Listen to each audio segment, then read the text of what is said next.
Hello, crafty friends. This is Gail. I'm with Rubber and Ink Crafts. Thank you so much for stopping by and watching my video today. This is the card we're going to make. It is a really quick one and it's really pretty. We're using the Arrange a Wreath bundle with the Arrange a Wreath stamp set and the Wreath Builder dies. Okay. All right, so let's start with this white piece right here. I'm going to get my scrap paper and my white piece. Let's see, make sure I have this in the right direction. There we go. This is the direction I want. And let's clean my stamp because I don't think it's clean. So sorry about that. That should have already been done. All right, we're going to start off with Pear Pizzazz. Pear Pizzazz ink. Let's do it this way. When the stamp is bigger than the ink pad, it's best to turn it upside down and to ink it this way, in that manner. Okay, so I'm going to stamp this centered from top to bottom, but off the paper a little bit to the right. So centered from top to bottom, off the paper a little bit to the right. I hope that's good. Let the ink absorb down into the paper. All right, let's clean that a little bit.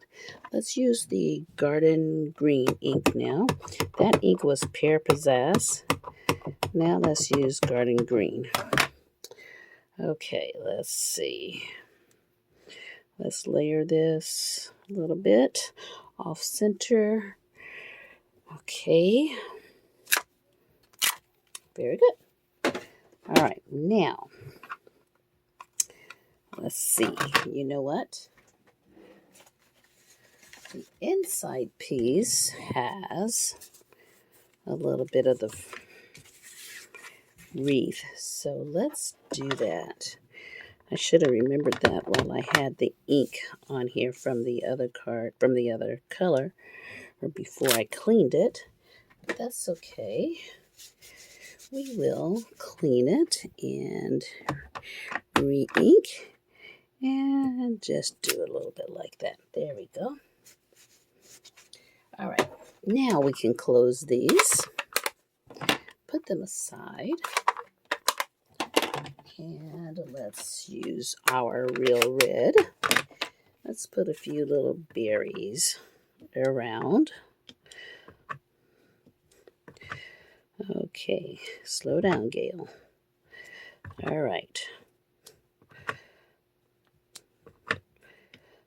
All right, that's the inside. Let's do a few berries here.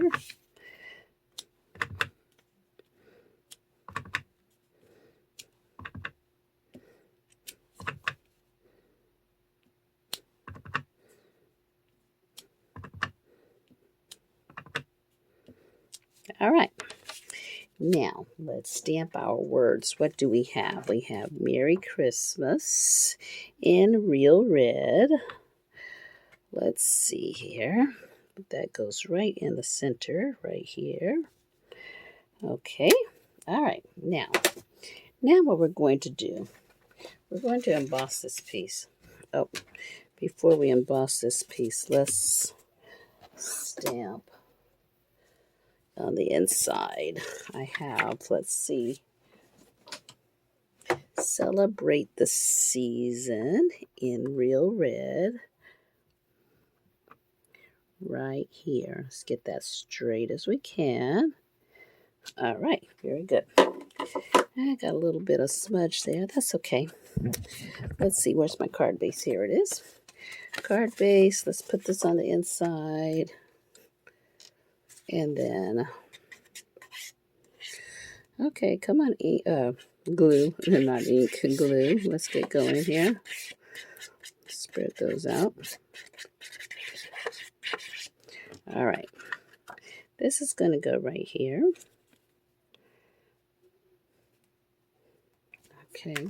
I have a sandstone ink eraser that I got off of Amazon, I believe. Oh no, one of my friends gave this to me. But I'm going to take this, see if I can get this ink off right here. If not, I'll just leave it. Okay, we'll leave it.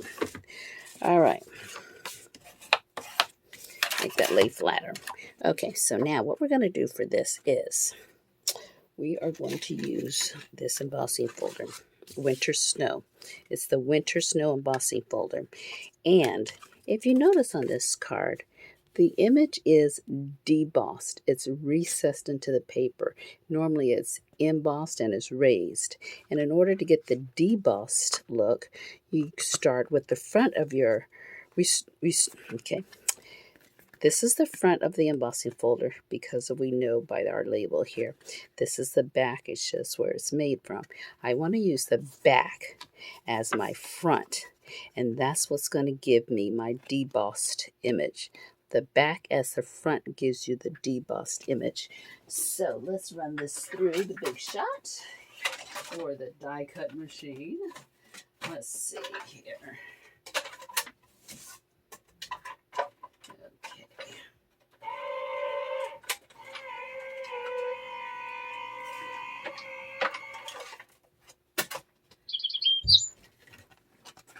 All right, there we go. See that? The image is debossed, it's recessed into the paper, and on the back side, which normally is the front side, is raised. You see that?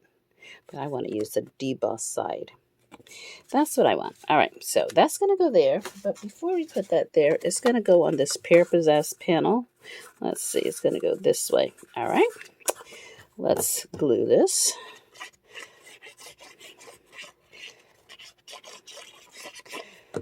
This is going to go just like this, really. It's just, let's see, the white piece is 4 by 3 7/8. That's the measurements in inches. And then the Pair Possess piece is just a quarter of it, no, an eighth of an inch. Eighth of an inch larger. So it's 4 1/8 by 4. All right, that's good. Now I have a little piece of accent that I cut in the garden green color. And this is from the, what is this? The bird set, I believe. I can't think of the name of it right now, but I will post the name down in the bottom, in the description box. And this goes on just like this. Uh-oh. Just like that. And you know what? I'm supposed to be using this silicone sheet when I do my gluing, and I keep forgetting. I'm trying to train myself to do that. Okay, let's get rid of that. Okay, that's on there. Now, let's put our ribbon on. I have a little piece of the red ribbon here and a little bow. And this is going to go on just like this and then to the back. So I want a little piece of our tear and tape to hold this in place. Okay, let's take the liner off. Let's see here. Okay, and then let's put this on here like this and bring it around to the back, just like that.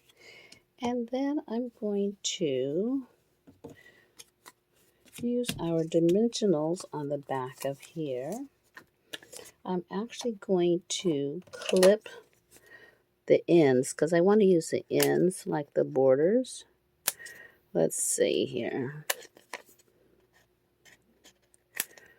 Okay, let's see what we have. I like to use the ends like this. Okay.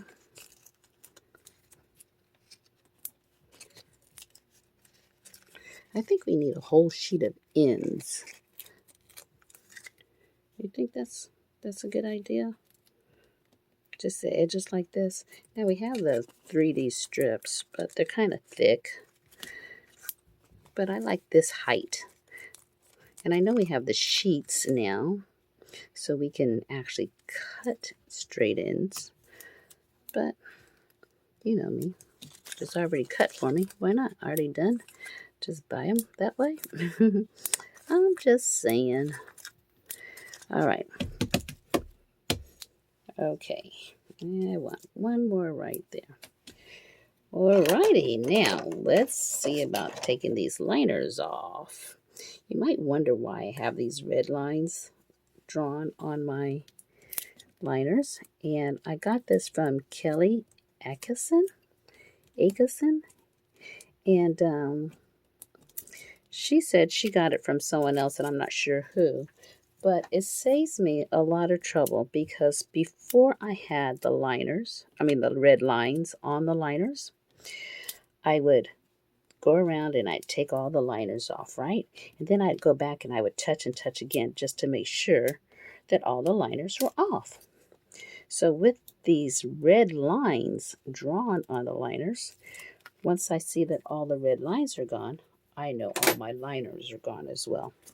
Saves me that extra bit of touching everything 2 or 3 times. All right, this is going to go just like this.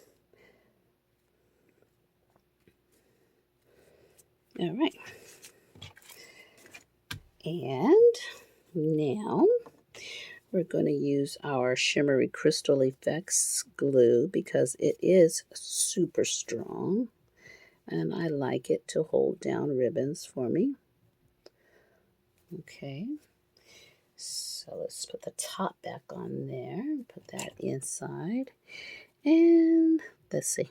There we go. I'm going to put that right there.